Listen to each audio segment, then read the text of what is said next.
Hello, friends. Welcome to the first ever episode of Booked, where we'll explore the realms of creativity with indie writers. I am so excited to introduce my first guest, Katie Carlisle, who's one of my favourite indie authors, and I'm a little bit starstruck that she has said that she'll be on this podcast, so I'm very excited to introduce her. So welcome! Oh, thank you for having me. Oh my god, you're flattering me and making me blush, although I'm sure you can't see that with my skeleton face on. Happy Halloween in December, everybody. Oh no, the secret's out. We don't film this the day before it goes out. Oh, thank you again for taking the time and taking a chance on this new adventure. What an incredible experience it is to be able to talk to so many amazing writers, and I'm so excited to dive into your sort of creative process and your books without trying to give too much away, which is going to be really hard because they're so good and I really want to talk about each little detail. Firstly, I just want to say you are this is I'm having a fangirl moment apparently. Your book Reasonable was one of the first indie authored books that I have ever read in my life. Was it really? And oh my gosh. It was so good. It was so good. I was like, you. hang on a minute. I didn't know that these existed, right? So there's me thinking in my little childlike brain, nobody can afford to put a book out. That's not true. There are millions of indie authors out there, and you are one of the better ones that I've ever read. Oh, so thank you so much. I think you're welcome. I think if it wasn't for you, I might not even be doing this. So I just want to say thank you. You're like the catalyst for me exploring. Are you kidding me right now? No, I'm serious. I just wanted to say that, and I'm hoping that other people will hear my sincerity and use that to go and buy your books because it's so good. So thank you so much for saying that. It really means welcome. A lot. Like I didn't know any of that, and like I just like I honestly feel like I could cry right now. Interview over. Don't ruin your makeup. I've never seen a skeleton cry. Today's not the day. Today's the day. So now I've finished gushing, and I'm sure it won't end here. I'm sure it'll happen again a bit later. But the What Happened to Me at Davis series is the 3-book series. Yes. Tell me about your process. Like, how did you get from book 1 to book 3? Was it always going to be 3 books? No. So it was actually really funny. I started, so when I wrote Reasonable, I didn't have a plan. I just started writing. And I was really inspired by the Idaho college killings. There was a special about it on Dateline. So I kind of went from there, and I wanted to make it more focused on the relationship between this group of friends and how things sort of devolved over time. And as I was writing it, I always knew that I wanted it to be multiple points of view. And I originally just planned on it being from Kat's perspective and Rachel's perspective. And I got about halfway through Reasonable when I realized this story is so complex and so intricate. I can't do it in one book. It's just not possible. Because there are all these little things, because one thing that I hate, two things that I hate in the mystery genre in general is when things wrap up so suddenly and so neatly, and it's like, well, you didn't even give the reader a chance to try and like put this together themselves. And the other thing that I don't necessarily love about the mystery genre is that, on that like same thing of like wrapping it up all neatly is like everything's just kind of tidy. And that's not how real crime works. That's not how real murders happen. And like I'm a true crime junkie. I am always like, Keith Morrison is my hero. I love him. I have a shirt with his face on it and everything. Like, I love that man. I love that show.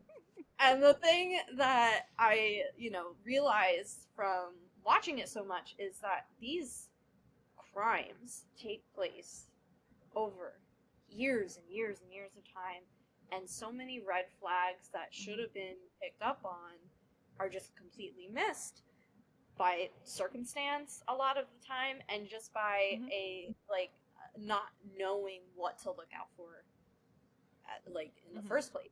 So I wanted to kind of hit on those notes and do this serial killer justice a little bit, and like, you know, showing like, hey, this is how this can happen and why people won't always see it happening. For sure.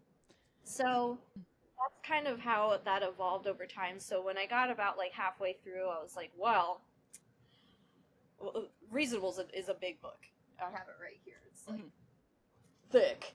Yes, thick with two So C's. that's like a 500-page book right there. So, you know, when I got to that point, like, you know, around like the 200 page mark, I was like, oh man, I don't want to make a 1,000-page book.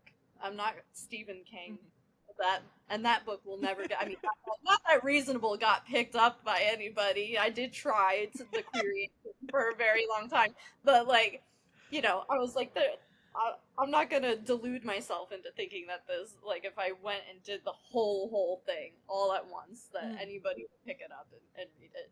I was at the bookstore yesterday, staring in front of the Stephen King section, because there's a whole section, and I was just like.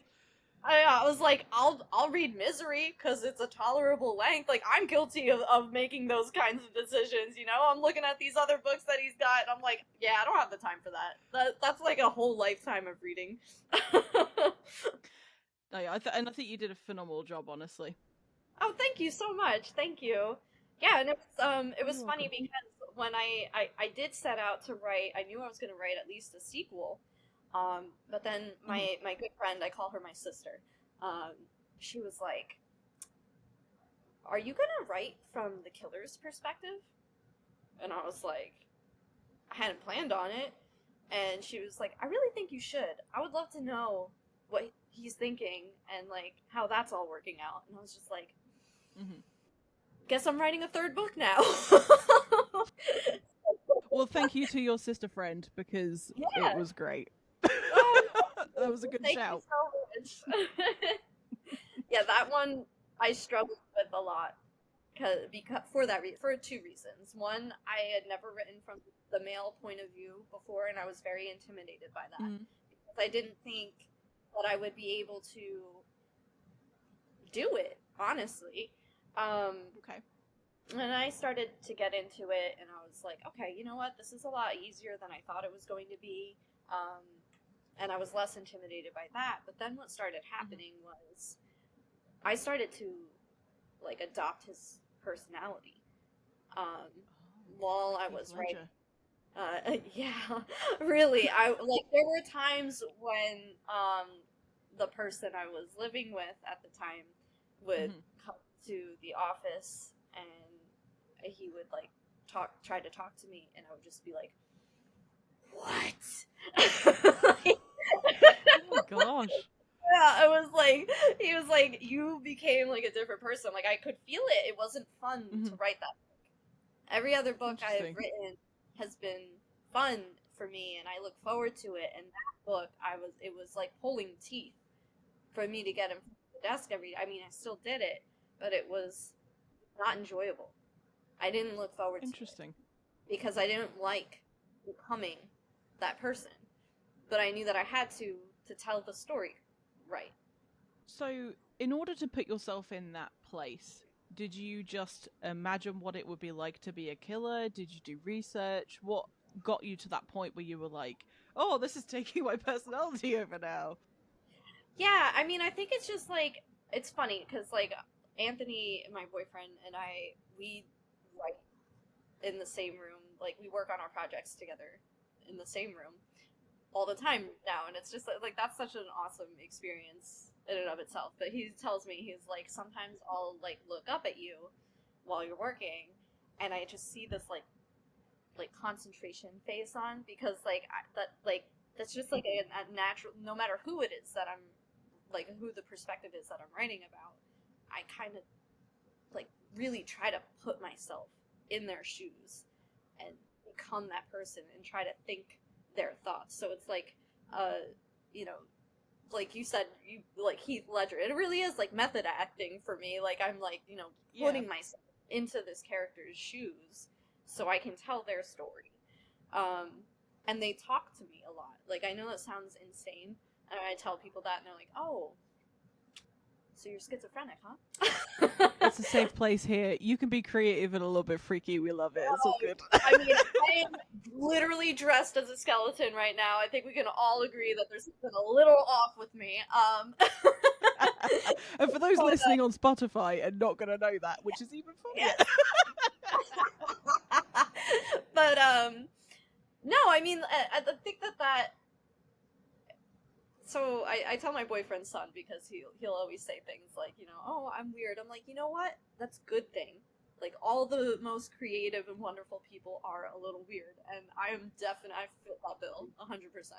But yeah, I mean, like I do throw myself into my characters, and I want to become them, and I try to listen to what they need from the story, because they do, like, I do hear their voice, and I'm like, okay, like sometimes I'll write things and they're just like, no, that's not what I would say. I'm like, okay, well then fucking tell me what you would say.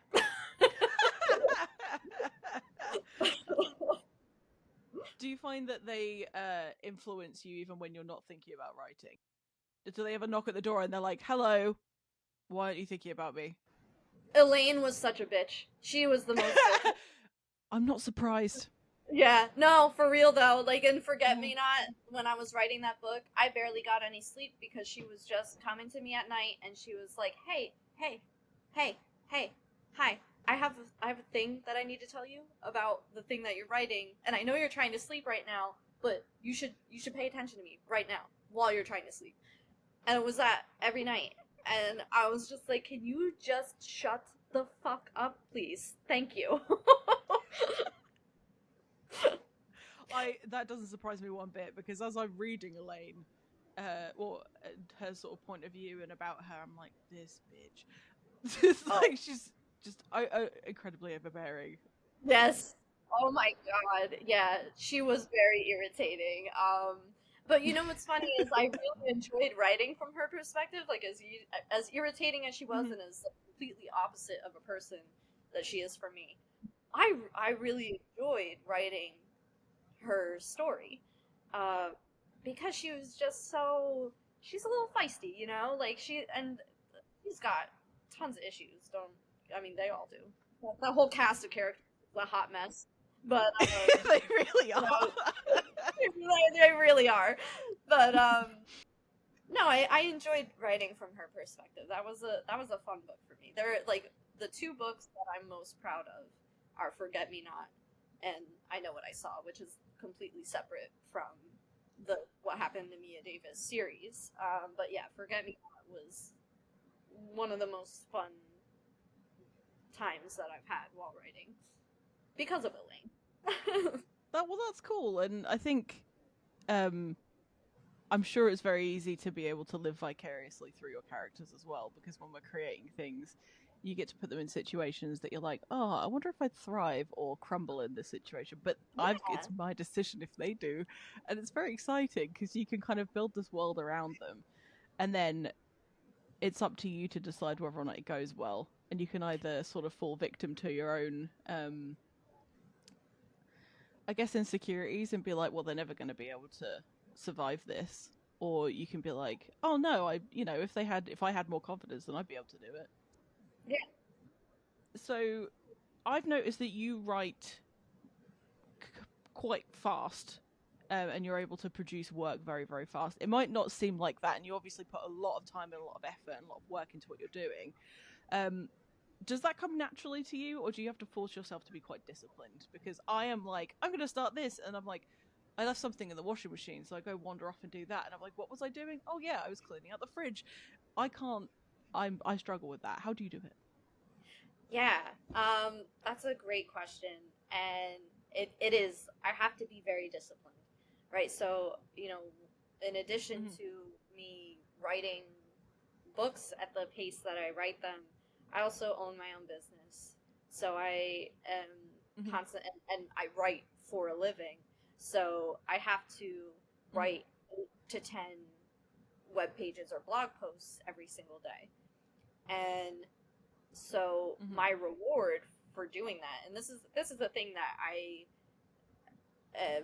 like, this is why I'm so disciplined. It's like I have a really good reward system because I read a great book in college. It was one of the only like textbooks that I read that I kept and reread multiple times. Was Fire Up Your Writing Brain, and it's like a neuroscience book that talks about how to trick your brain into wanting to write. And one of the things she talks about at length is developing that reward system. So when you do something,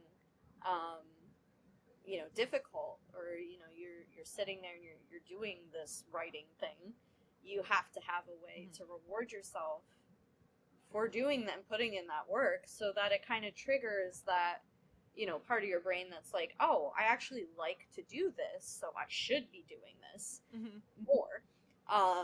So that's what I kind of do. And but yeah, I mean, like, some days, like, I won't lie, some days are trickier to find that time and that reward than others. Like yesterday, I was just all day long doing things. I was cleaning, I had to go to the laundromat, I had to go grocery shopping. While I was at the laundromat, though, I cranked out 500 words in a half an hour. I had to get that in because I was like, Nice. I can't put my stamp on this day without at least saying I did something. I strive to do 1,000 to 2,000 words a day, and that's kind of how I get it done so quickly. And some days, I had a day when I wrote 10,000 words in a day, and that was crazy. I had no crazy. I was like, what? How did you do this? Now you have to go have the ultimate reward. But whatever that is. But yeah, I mean, like, that's kind of how I do it. I try to reward myself for a job well done, and I try to forgive myself for the times when I can't have that job well done. Because it's not always possible. Yeah. Life gets in the way constantly. So you just have to, but you do have to be disciplined about it. You can't just like sit there, because it's so funny. Like, people ask me well, how do I get started? I'm like, well, you just start. Ain't nobody gonna write it for you. You gotta do it. Like, you have to sit down and actually write the thing. I know that's not what anybody wants to hear, but that's what it is, Like, that's how it works. Unfortunately, the books don't write themselves. I mean, they do now with AI, but nobody wants to read those. But Gross. No thanks. I'm good. No, thank you. Good. I mean, I think it's really useful information, or useful advice, really, to tell people that, the first thing to do is to just start writing. I suppose you can prepare yourself as much as you like, but if the story's not there to be written, then it's going to be challenging. So something I found through sort of listening to other writers is that one of the best things that you can do for your own creativity. Now, this is advice, but it's gentle advice, and everyone's an individual, so do what you want. If you tell the story out loud to somebody before you've written it down, you've already sort of lost the dopamine of getting it out. So being able to create that thing, whatever it is, whether it be a painting or a book or poetry or whatever creative endeavor you're exploring, is to do that and then share it with people. And I think that's quite a powerful tool, because as soon as I stopped telling people what the plot of my book was, I actually got on with it and did it. So a little bit of advice from me there. That is so we've talked about your because I could not disagree more, because please tell me what is it, because everybody's different. I have had the complete opposite experience where it's like, interesting. So I used to be that way, right?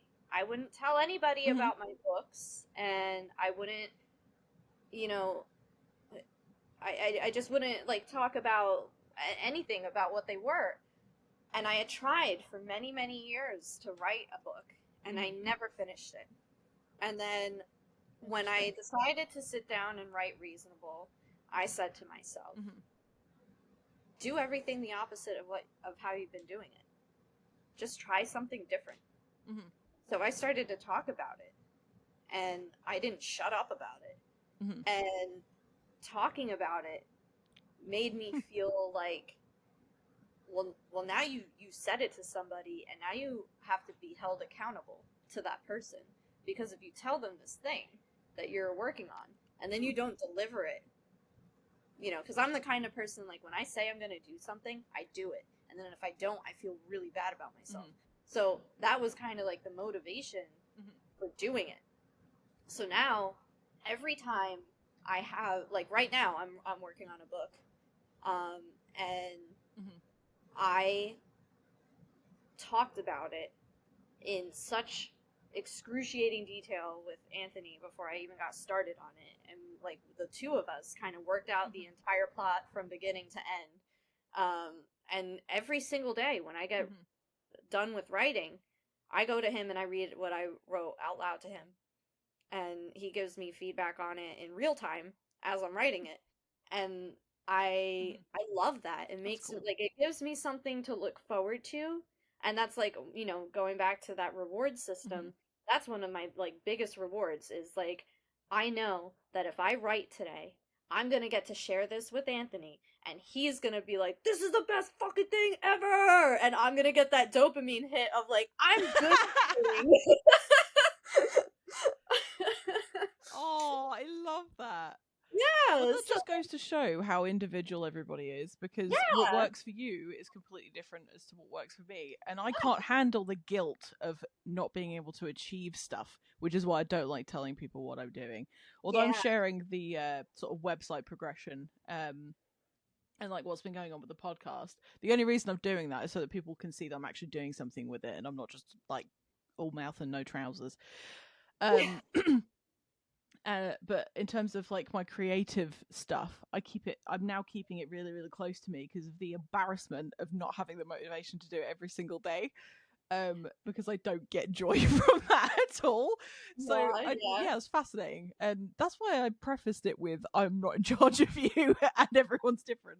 But I think it's fascinating. But I mean, it goes to show that your method probably works better because you've got 4 books out and I have 0. Oh no. So, that's not everybody, like you said, like advice, everybody guys. works differently, right? And that includes pacing. I mean, I follow an author whose book, it's the best book of 2024. Morgan Chamey, her book, The Stricken, everybody should read it. It's amazing. And that took her 13 years. Shout out to Morgan. Oh yeah, absolutely. That's phenomenal. What a commitment, though. Yeah, absolutely. It took her 13 years to get that book out. And, so everybody does things at their own pace. And I don't like the connotation that those who produce, at the rate that I'm able to produce, do so at a lower quality. I think that's bullshit. That's bollocks. Yeah. Yeah, I mean, like, everyone does things their own way, and if they're able to do it faster, you should put them down and insinuate that it's poorer quality because they're able to do it faster. And on the flip side, you shouldn't put somebody down because they're taking forever to put out their next book. George R.R. Martin, we're all looking at you. But like, it's just he's definitely going to be the one of the 3 people listening to this podcast. It'll be him, my grandma, and actually my family. So maybe more than 3, but he'll be the only non-family member listening to this. 1000% him at his what is it, the Tremors convention that he's hosting. But yeah, I think that's important to keep in mind, is that we all work differently, and it's important to find what works for you so that you are able to do it. For sure. Just a sort of question that popped into my head just now is relating to pacing. So, in the sort of traditional publishing world, everything takes absolutely fucking ages. Like, it takes a long time because there's lots of different hoops to jump through, lots of stages of the process. And yet, self-published writers and indie published authors get to have their book in people's hands or in front of people's eyes or in their ears if they're doing an audiobook very quickly, comparatively. Do you think that the sort of opinion on pacing is influenced by the traditional publishing sort of setup, or Absolutely, do you think it's a bit of both? No, I think that is a fair critique because I've noticed a lot, just in the space on Twitter or X or whatever the hell you want to call it, that thing online that we all participate Twitter. in. Yeah, Elon Twitter. Musk. Yeah. I mean, I'm always gonna call it Twitter. I feel like everybody still calls it Twitter. But Yes, yeah, I that's mean, I've noticed. correct. Well, I've noticed in like on Twitter, I've posted things about, do you think self-published books are inherently worse than traditionally published books? And, for the most part, people will say no. But because an indie author um has all of the control and also the ability to sacrifice on some things, and many of them do due to finances and things of that nature, which perfectly understandable, but also realize that um, things like that will show. So if you sacrifice on an editor, readers are going to notice that. If you sacrifice on a book cover by choosing an AI program, people are going to notice that and be very upset by it. But I think that there are plenty of indie authors like me who do take it seriously enough to invest in the quality as much as the pacing. And to put the whole category down because they're able to do it at a quicker pace is just, honest face stupid to me. Um, you know, I completely yeah, agree. I mean, I really just I disagree with that wholeheartedly. I think that you can have a very good quality book produced within a 6 month time span, just as much as you can have a great quality book produced within a 3 year time span, which is, I would say the average though is like probably 2 years in the traditional publishing world. But Interesting. I think that it's our perspective is kind of tainted by that traditional world. And I think it's changing now because we're having a lot more high quality indies putting their work out and showing, hey, we can do this too, quicker, and in many cases better than you are able to do it. And I think that that's an important change to come because it opens up an entirely new world of possibilities. A lot of people get there's a great author who I love and respect her work. I've read probably 3 of her books this year alone. She's incredibly prolific, and she was traditionally published, and she was talking about giving up because of how the traditional world was kind of treating her, and um, she was like she's not agented, which a lot of people think, oh, if I get an agent, then I'll be able to get that big payout and everything will be great. And I'm like, well, that's not necessarily the case, because you get an agent, right? Then you have to go on submission, and then you have to go on submission. And a lot of times you can put that book on submission and it'll be on submission for a long time and you'll never get the publisher to bite. Then, on the flip side of that, you get them to bite. Well, the average advance that they're giving out is around $5,000. which isn't very much. And most publishers and agents aren't going to give you marketing. So you're going to have to put that advance into your marketing efforts in order for the book to be successful. So, you know, I tell people, like, if you're in this business and you want to get traditionally published because you think it's going to make you money, you're not writing a book for the right reason, and you should probably do something else. Because that's just the harsh reality of it. Like, there are plenty of ways to make money and make it fast, and that is not one of them. It can be, you know, it does. Those deals do happen for people, but it's very few and far between. And in many cases, and this kind of goes back to what I was saying before of the new possibilities.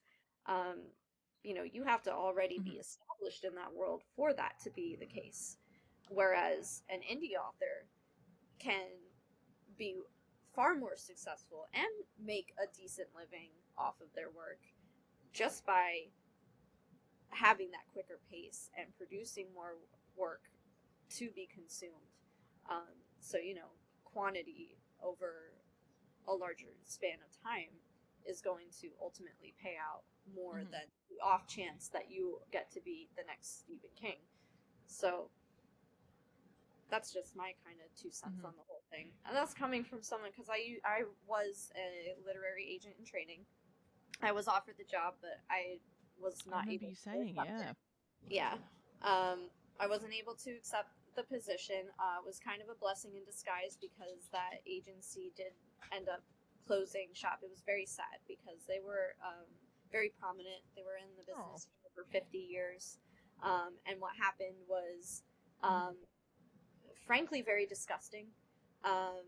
It had nothing to do with the agents there. They had no idea that this was going on, but the finance person was stealing from the authors. And it was uncomfortable.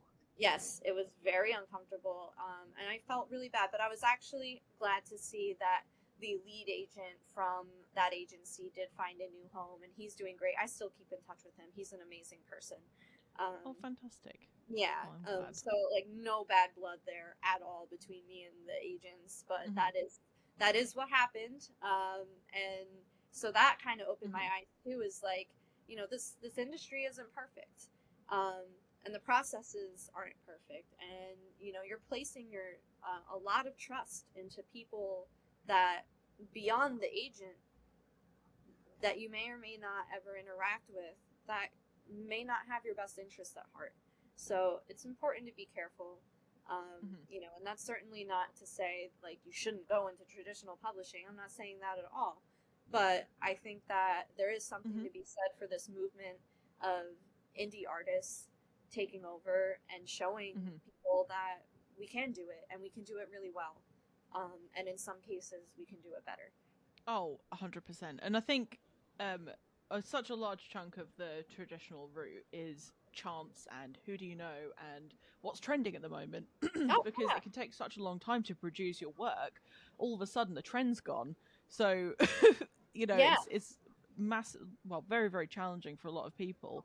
And I will say, for example, genres such as like extreme horror and things that are more challenging for big companies to sell are kind of left by the wayside from that sort of route. But what's really cool is that they now have this power and creative license and sort of free agency that they can go and say, here's my like really violent thing. Some people are going to love it. I mean, they're not the only genre or sort of groups of books, but there are just certain things in sort of mainstream print that you could not get away with, and that suppresses a lot of creativity for a lot of people. So it's been an interesting journey for me as someone who's setting up this, you know, this podcast and the website Indiosyncrasy, is that I have read books I never would have touched if I hadn't have connected with these writers. And it's really interesting to me that it's changed my perspective on reading in general. And I'm no authority to say whether or not a book is written with good quality in terms of, use of grammar and sentence structure and the way it flows, and why have you got a prologue, and why have you chosen to indent that, or why is this speech not in quotation marks? It's because that person had their own creative license. They were allowed to make those decisions, and that's the decision they made. And I find that absolutely fascinating, that people are kind of breaking away the sort of shackles of it has to be in this really particular way, and they're like, here's my story, this is how I'm telling it, so like it or don't read it, I don't really care. I mean, I'm sure they do care, but it must be so freeing to be able to do that. But I don't read romance stuff. It's not something that interests me at all. Now, bear with me, romance writers, if you're listening to this, I'm giving you a compliment, I promise. I have read romance books through this endeavor where I've met with and spoken to indie authors, and I've read it because I believe in them as people. Oh my god, they're so good. Yeah. I mean, I don't love the romancy element of it, but the stories are good. Like, there's so much depth to it, and there are people that are like, okay, so I'm reading your book and this is you, right? Or is this your ex-wife? It's just really fascinating to me because we're getting to like crawl into people's minds and have a look around, and it's all there on a page for you to look at their vulnerabilities, and that's deeply satisfying to me. Not in a weird way, but in terms of like getting to know people and seeing the people behind the books. Because when you go into, let's say, Barnes and Noble, or for my British listeners, Waterstones, and you're going in there and you're seeing all these books, you don't know what these people look like. Not that matters, but you don't know what they sound like. You don't know what their motivations are. You don't know what happened to them 10 years ago that caused them to want to write this book. And that engages me more than seeing that there is a familiar logo on the spine of the cover. Yeah. So, and I think it's funny you say that, right? Because really I literally just went to Barnes and Noble last night, and I bought a book that I comped my young adult thriller to when I was querying it. And I was so excited, and I posted about it. And that author commented on the post that I put up and followed me and like interacted with me, and I was like, this is so wild. It's so funny because these people like, and this was something that I had to overcome when I was working at the agency as well. Was I worked at an agency with one of my all-time favorite authors, Chuck Palahniuk, author of Fight Club. Amazing writer. I owned like the majority of his books. Awesome. And I had to interact with him. And it was so nerve-wracking, and I was so starstruck, and like, just like, I can't believe I have to email this guy, but they're just fucking people, like, they're just weird. They are just fucking people.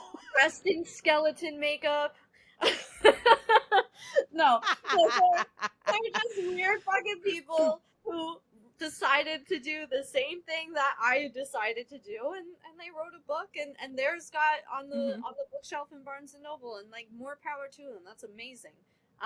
So I think that's one of the most important lessons that I've learned by getting on Twitter and joining this community and really being an active member of it, is that it doesn't matter what the follower count is. It doesn't matter how many books they have published. It doesn't matter how big you think they are. They are just people, and 9 times out of 10, they'll respond to you and be the nicest, greatest people.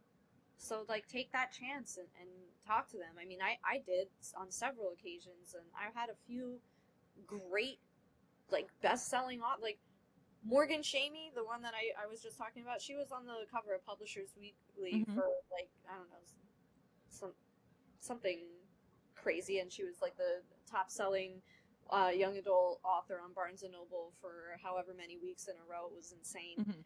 Sells out all of her book signings. That's amazing. She blurbed my first book. Like, that was incredible to me. She didn't need to do that, but I took a chance. Oh my gosh! And asked her if she would be so kind as to read my book, and she did, and she liked it. And, and that's not always going to happen. That I've had times where, somebody has gotten back to me and was like, hey, this actually happened with another author friend of mine, where she was like, I like it, but I'm not a fan of cliffhangers, and neither is my publisher, so you're not going to be able to use my, like, quote on the cover, but you can use it, you know, for other things. And I was like, well, that's fair. I mean, you know, thank you for your feedback, and respectfully, I disagree. But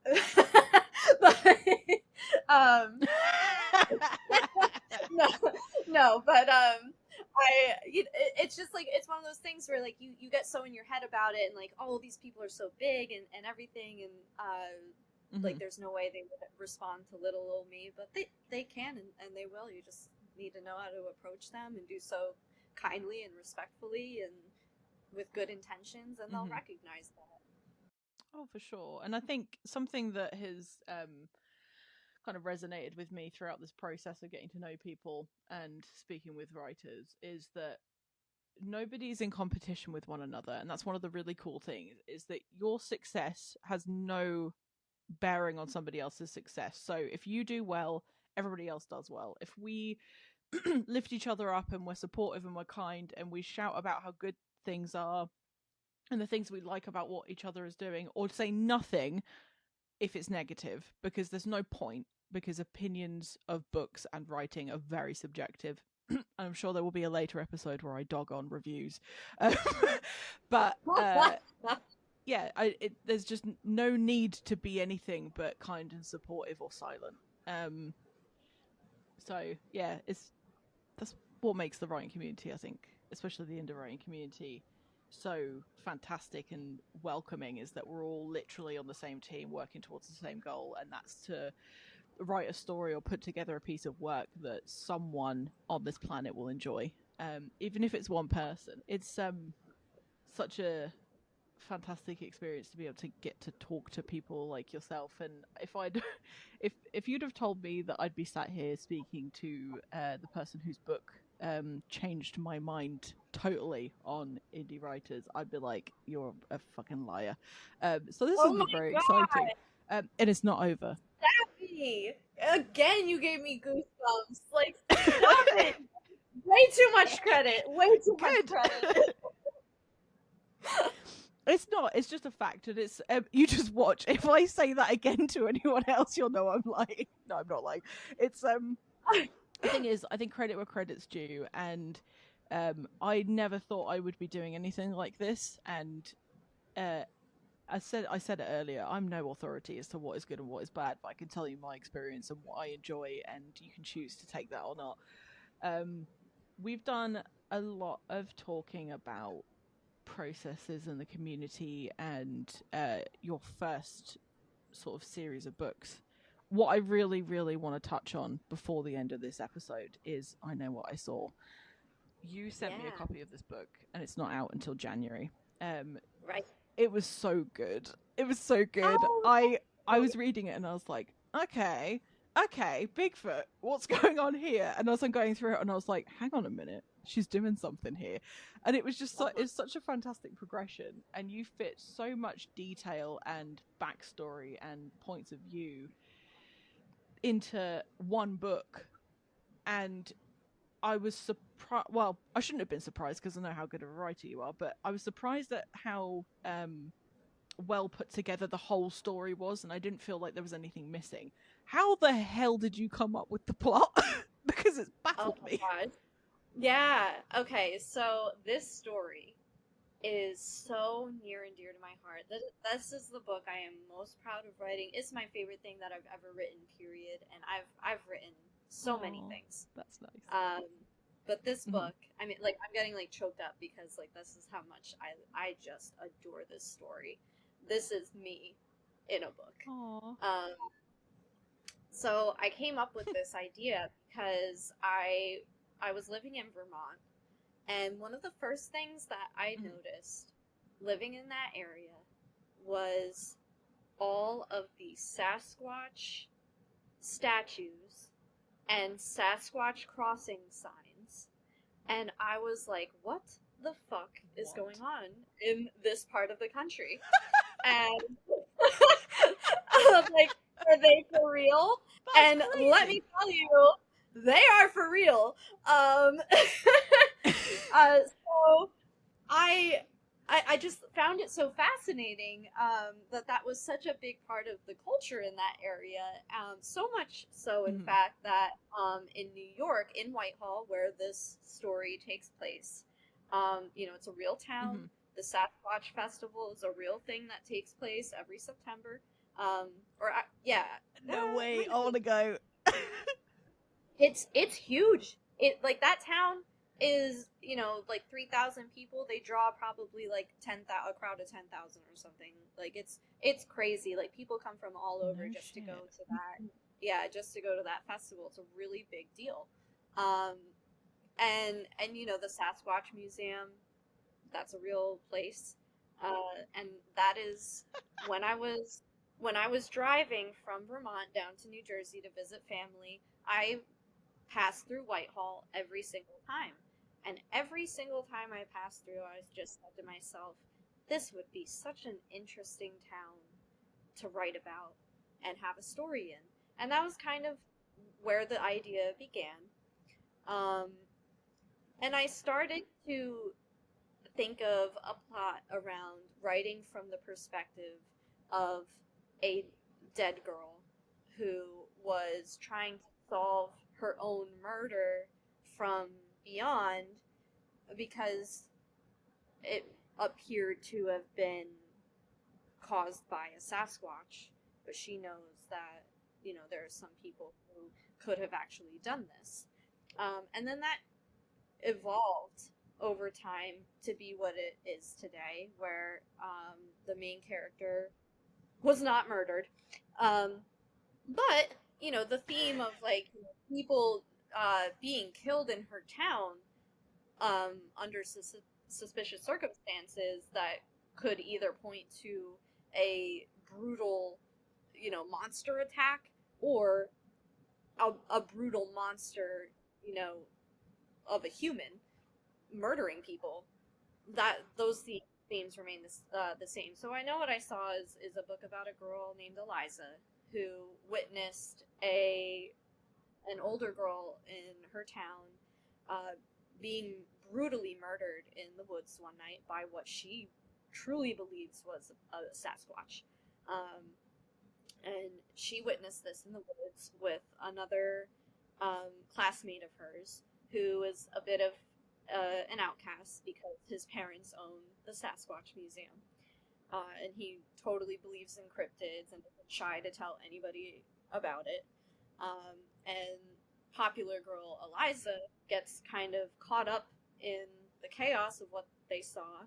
And at school the next day, her friend, well, not her friend yet, but Simon, the other classmate who was out there with her, starts to tell everybody, nope, this is what we saw out there. And she's kind of forced to admit that. So she becomes sort of a social pariah herself after the fact. And she and Simon become really good friends. And they really do believe that this is what they saw. And then, many years later, it happens again. And it happens to somebody that they know this time. And so, Eliza is thinking, okay, well, is this another monster attack? And, like, if so, how can we prove it? And as they're trying to sort of prove that, they uncover a lot of things that, their younger selves might have overlooked. So it's a really, it's just, I hate to say this about my own work, but it's a great story. It's fun, it's gripping. It is, you're right. It's a little terrifying at times, very creepy, but, I love this book. I really do. It's one of my favorite things. I mean, it is my favorite thing that I've ever written. And it, you want to talk about so far pacing.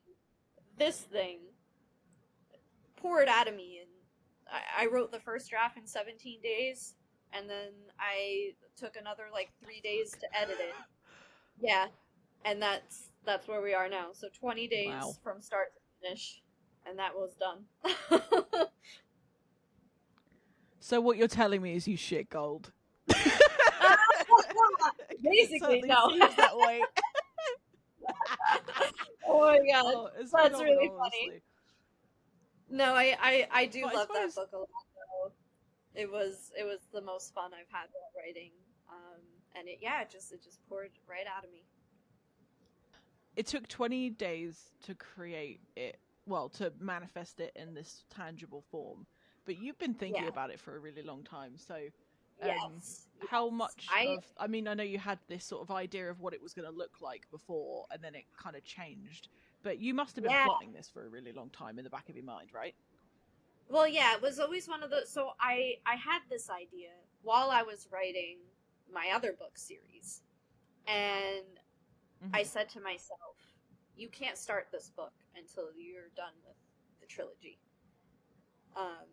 And Yeah. I'm glad I did that because it gave me time to sort of think about how I wanted to tell this story and whether I wanted it to be what I originally thought it was going to be. And so obviously that evolved over time.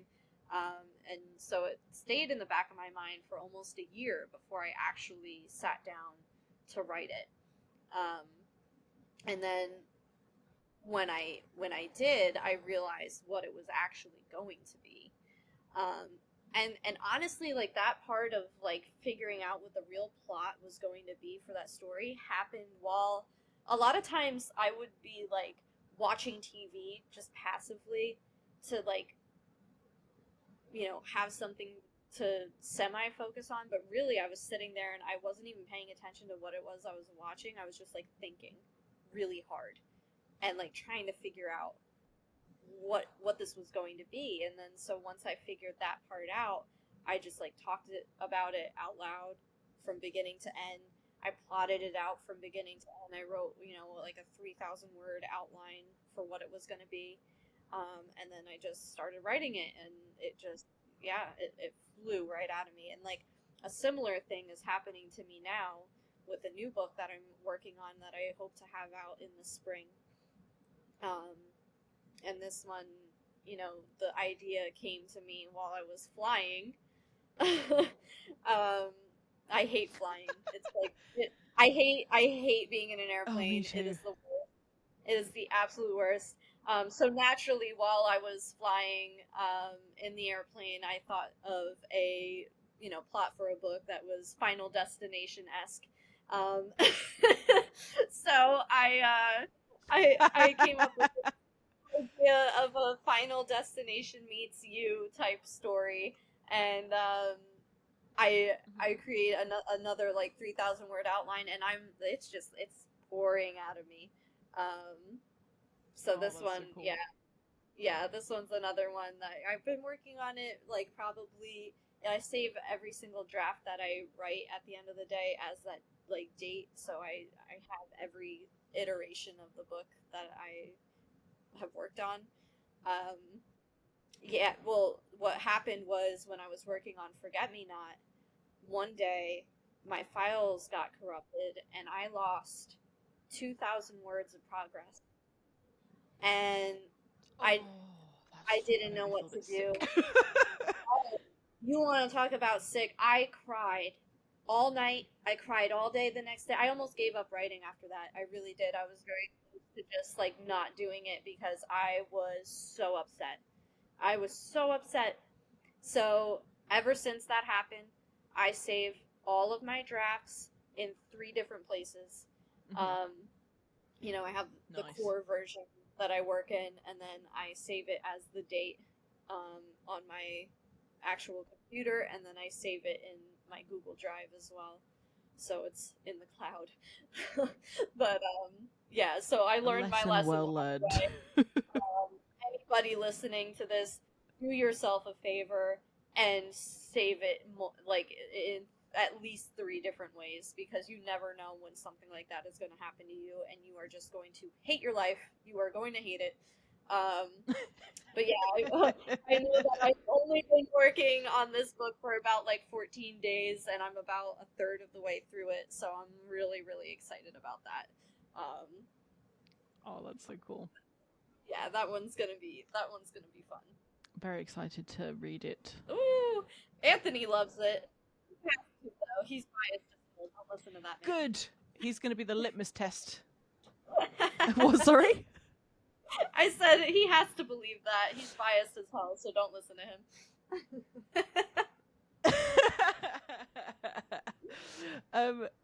I'm gonna listen to him a little bit because No, he knows a good book. Yeah. No, and he's a excellent. great writer himself. Exactly. Shout out to Anthony. Yeah. Um,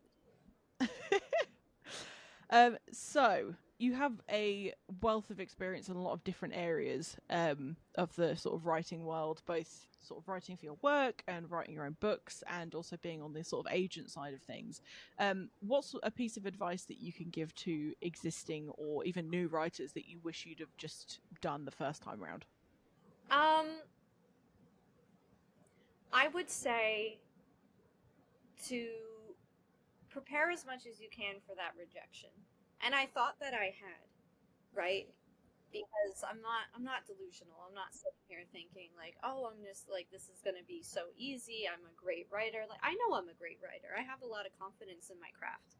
Um but you can have all the confidence in the world and know that you're an excellent writer, and it's unfortunately not enough. So you know, be prepared for that as much as you can be. Um and you know, let it hurt, be upset, but get right back out and keep doing it. And don't let it, discourage you or make you think that your book is any less than the person who got that deal. Because it isn't. It's, there's so much of, especially if you're planning on trying to go the traditional route, so much of it is luck and timing. Um, and really, and I'm a testament to this. I know a lot of people in the industry. I sent my work to those people, and still, it didn't matter. Um, so it's not always who you know. It's when you know them, and how you approach them, and whether or not they're going to be they have the capacity to be receptive to you at that time. So just keep that in mind. Um, the other thing I would say too is be receptive to constructive criticism. Um, Yes, absolutely. One of the things that I tell my clients in my day job, um, but also to Anthony when I'm reading to him at the end of every day, is I never ask them, oh, what did you like about it? That's not going to help me be better. I don't need to know that. I know what they liked about it because I wrote it and I know what is good about it. What I don't know is what's bad about it. So I ask them, tell me what you hated. Tell me what needs to be different. Um, and they will. They will tell you, well, the people who respect you will tell you. The people who just want to kiss your ass will kiss your ass and tell you that that's great. And it might feel good in the moment, but it's not going to serve you. So find the people who are willing to be honest. And when I say honest, I don't mean hateful or mean, um, or discouraging. I mean helpful and productive and constructive, because there's a difference between criticism for the sake of criticism that's coming from a place of jealousy or just not a fan of the work or whatever it might be, versus somebody who has your best interests at heart and wants to see you succeed. So find those people and listen to them. It's not always easy, and you're going to disagree with them sometimes. That's fine, because at the end of the day, you're the author, and you should have enough confidence to know when something just feels right, and you're going to keep it anyway, despite what other people say. Um, I certainly did that with my cliffhangers. I was told by many people, you shouldn't write a book series that has cliffhangers. You shouldn't put out books that have cliffhangers. You're just going to piss off your readers. And I said, well, fuck it. That's the way the series is going to be, and that's the way I planned it out. So that's just how it is. So have enough confidence in your work to know when you're gonna fight to keep something the way it is, but also have enough, respect for yourself to know that, hey, I didn't do it perfectly, and I can do this better. That is excellent advice. Well, thank you so much for providing your insight and sharing your experience and your creative process, and for talking to me about your incredible books. Yes, I'm blowing smoke up your ass, and yes, I do mean it. What I want to make sure is that people can actually go find these amazing pieces of writing that you've created and shared with the world. So where can the people, I say the people, the booked fans, find your work? Absolutely. Well, Safi, thank you so much for having me on. It was such a pleasure being on your show. And God, you make me feel like the best writer in the world. So thank you so much. But as far as You're welcome. people can find me, you can go to www.ktcarlisle.com, and that's CARLISLE.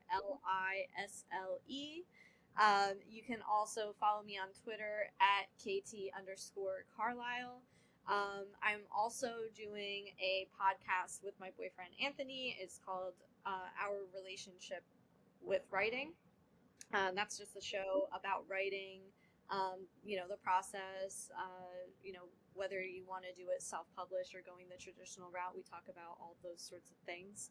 And we also run an editorial business on the side. That's KTA Editorial. So you can go to www.ktaeditorial.com and learn more about how we can help you polish your book and get it ready for publication. So those are all of the things that I'm involved in, all the places you can find me. And I hope that you will do that and we can all be friends together forever. That I did want to mention, if you do choose to purchase my books, know that they everything goes towards a good cause. I don't keep any of the royalties. Everything gets put back to the National Domestic Violence Hotline. As a domestic violence survivor, that's a cause that's very important to me. Safi, I know that I'll probably be back on the show to talk a little bit more about that separately. But all of the proceeds from my book sales go back to that charity, and they're an amazing, wonderful organization. If you don't know anything about them, please go check them out. And if you are in a situation where it's not safe at home, definitely go to them. They can direct you to local resources. They can help you get out of your situation and get on to a happier, healthier life. Thank you. And I will put the contact details for the National Domestic Violence Hotline in the description of this episode as well, just in case people don't know where to find it. It's been an absolute pleasure today. Thank you so much.